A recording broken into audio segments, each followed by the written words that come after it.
The contract sat on the mahogany desk between them, cold, clinical, transactional. Elena's fingers trembled as she reached for the pen. Across from her, Dante Moretti didn't blink. The most feared man in New York, and he was about to become her husband. Not for love. Not even for attraction. For business. For survival. She signed her name in shaking letters, each stroke feeling like a betrayal of everything she'd worked to protect. What he didn't know, what he could never know, would destroy them both. The secret sleeping in the room upstairs, the tiny heartbeat that made every risk worth taking. Her daughter. His enemy's child. This is a story that will grip you from beginning to end. If you want to know how this impossible marriage unfolded and what happened when the truth came out, subscribe to the channel and leave a comment telling us where you're watching from. Every view counts, and your support means everything.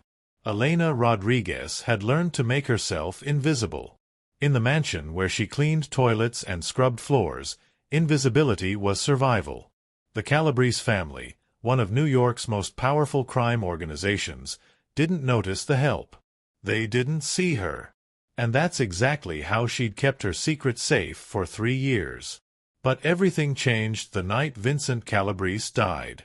She was polishing the marble in the East Wing when she heard the gunshots. Her blood turned to ice. 3 sharp cracks that echoed through the mansion like thunder. Then screaming, "But if you're meeting another man." "I'm not. I'll know. And the deal is off." Elena looked at the contract, at the numbers, at the escape route it represented. She thought of Lily, hidden in her friend Maria's apartment across the city. Lily, who deserved more than a mother who scrubbed floors and lived in fear. 1 year. She could survive 1 year. She picked up the pen. "One more thing," Dante said as she signed. "We'll need to make it look real. Public appearances. Some physical affection when others are watching." Her hand froze. Physical affection? Nothing inappropriate. Hand-holding. Maybe a kiss or two. His voice was clinical, detached. "I don't force women into anything, Elena. But the act has to be convincing." She finished signing. Her name looked strange next to his on the marriage certificate. Elena Moretti. God help her. The wedding happened in a courthouse with 2 witnesses and 0 romance. Dante wore a suit that probably cost more than her yearly salary. Elena wore a simple cream dress she'd bought at a department store. The judge pronounced them married in less than 10 minutes. Husband and wife. The ride to Dante's penthouse was silent. Elena stared out the window of the black SUV, watching the city blur past. Beside her, Dante worked on his phone, barely acknowledging her presence. This was her life now. Wife to a man who'd bought her like a business asset. The penthouse took her breath away. Floor-to-ceiling windows overlooking Central Park. Marble everywhere. Art that probably cost millions. It was beautiful and cold and absolutely terrifying. "Your wing." Dante gestured down a hallway. "Master bedroom, bathroom, I should go check on Lily." She turned to leave, but his voice stopped her. "Elena." "Yes. Your daughter's father. Did you love him?" The question caught her off guard. She thought of Marco, sweet, gentle Marco who'd promised her the world before a bullet had stolen him away. Who'd never known about the baby. Who'd been the only Calabrese who'd ever treated her like a person instead of furniture. "Yes," she whispered. "I loved him." Something passed over Dante's face. Something that looked almost like regret? "He was lucky," Dante said quietly. "Not many people get that." Then he turned back to the city, dismissing her. Elena left, but the strange ache in her chest remained. What was she doing? This was supposed to be simple. 1 year. $2 million. A business deal. So why did her heart race every time Dante looked at her? Why did she notice the way his jaw tightened when he was thinking? Why did that almost smile he'd given Lily make her stomach flutter? She was in trouble. Deep, dangerous trouble. And the worst part? She was starting to think Dante might be, too. The charity gala was their first public appearance as a married couple. Elena stood in front of her closet, paralyzed. She'd never been to an event like this. Didn't own a dress appropriate for a world where people wore watches worth more than cars. A knock on her door. "Come in." Dante entered carrying a garment bag. He stopped when he saw her, hair and makeup done by the stylist he'd sent, wearing only a robe, absolute panic in her eyes. I don't know what to wear," she admitted. "Everything I own is." "I know." He held up the garment bag. "That's why I brought this. If you hate it, we'll find something else." "But Lily hurt." The SUV screeched to a stop outside the penthouse. Elena bolted before it fully stopped, Dante right behind her. Maria met them at the door, Lily safe in her arms. "She's okay," Maria said immediately, seeing Elena's panic. "She's fine. She slept through everything."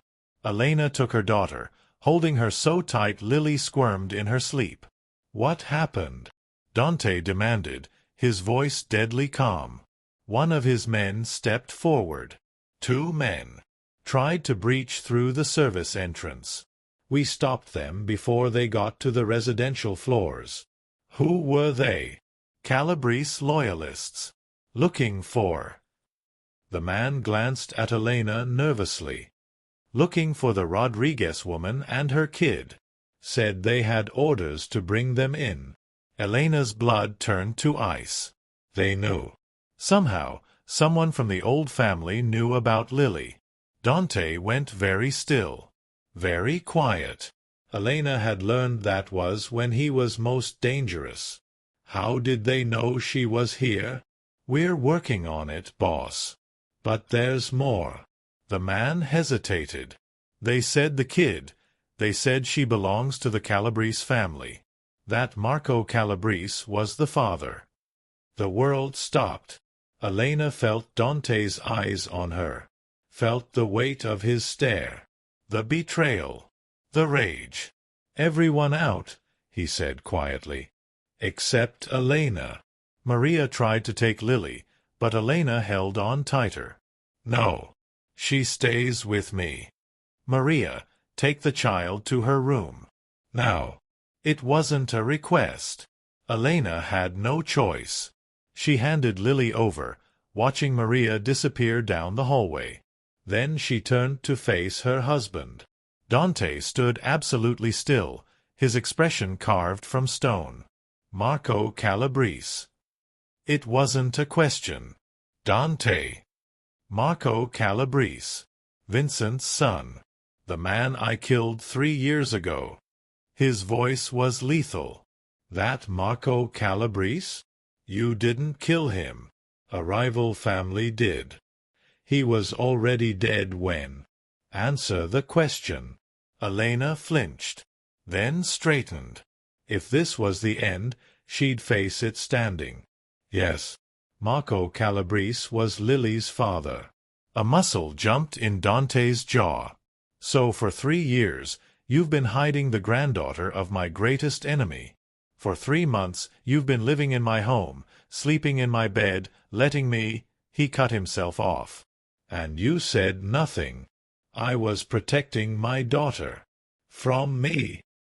"Because I spent all night trying to hate you." His voice was rough. "Trying to convince myself you're the enemy. That this was all a game. And I couldn't. Every time I close my eyes, I see you putting yourself between me and that room. I see you with Lily. I see the way you look at me when you think I'm not watching." He was right in front of her now. "I'm in love with you, Elena. And I have absolutely no idea what to do about it." The world tilted. "You, what?" "I'm in love with you." He said it like a confession. like it was being torn from him. This was supposed to be business. Simple. Clean. And then you walked into my life with your courage and your secrets and your beautiful daughter, and you destroyed me. Elena couldn't breathe. Dante. I know the timing is terrible. I know you probably don't trust me anymore. I know we're in the middle of a crisis. But I need you to know. His hand came up, cupping her face with surprising gentleness. I will protect you. Both of you. With my life if necessary. That's not business. That's not duty. That's love. Tears spilled down Elena's cheeks. You're insane. I lied to you. I put you in danger. You protected your child. I can't fault you for that. His thumb wiped away her tears. But no more lies. Ever. Can you promise me that? I promise. No more lies. Then we face this together. He pulled her against him, and Elena let herself collapse into his arms. Let herself feel safe for the first time in years. But Elena? There's something you need to know. Fear spiked through her. What? The Calabrese loyalists aren't the only problem. There's someone in my organization feeding them information. Someone who knew you were here. Knew about Lily. His arms tightened around her. We have a traitor. And until we find this time. But what about next time? What about the next person who thinks they can use Lily to get to me? To rebuild the Calabrese empire? He ran his hand through his hair. This is why I never wanted attachments. Why I kept everyone at arm's length. Because caring about someone makes you vulnerable. Elena moved closer. And being alone makes you what? Invincible. Safe. No. Lonely. She reached for his hand. Dante, I've been alone for years. Protecting myself. Protecting Lily. Never letting anyone close because it was safer that way. And you know what I learned? What? Safe isn't the same as living. She stepped into his space, looking up at him. What we have, this mess, this danger, this impossible situation, it's more real than anything I've ever known. His hand came up, tangling in her hair. You scare me, Elena Rodriguez. Moretti. Elena Moretti. She said it firmly. That's my name now. For better or worse. You mean that? Even after everything. Especially after everything. You chose me. Chose us. Protected us when it would have been easier to walk away. She touched his face, felt him lean into her palm. I'm choosing you too, Dante. Not because of a contract. Not because I need your protection. Because I love you. The words hung in the air between them. Say it again, he demanded softly. I love you. He kissed her. Finally. After months of tell her yourself. Dante appeared in the doorway, their 2-year-old son Marco perched on his hip. Named for the man who'd given Elena her first child. Dante's idea. A way to honor the past while building the future. Little Marco reached for Elena with chubby hands. Mama! She took him, breathing in that perfect baby smell. How was your day? Chaotic. Dante kissed her temple. Your daughter taught my son how to throw food at the security guards. Our daughter taught our son, Elena corrected. And you love the chaos. I love you. He said it easily now. No hesitation. No fear. All of you. My beautiful, insane family. Even when we drive you crazy? Especially then. He wrapped his arms around both of them. Come eat. Lily made a salad. It's an attempt at a salad. Is it edible? Define edible. Elena laughed and let him guide her inside. toward the table where Lily was setting out plates with exaggerated care, toward the life that had started with a desperate deal and became something neither of them could have imagined. She'd signed a contract for 1 year, for $2 million, for survival. She'd gotten forever instead, and it was worth every risk, every lie, every moment of terror. Because this messy, dangerous, beautiful life was home. And that's where their story finds its balance, not in a perfect ending, but in a real one. If this journey moved you, hit that like button and share it with someone who appreciates stories about courage, transformation, and unexpected love. More stories are coming your way soon. Until next time.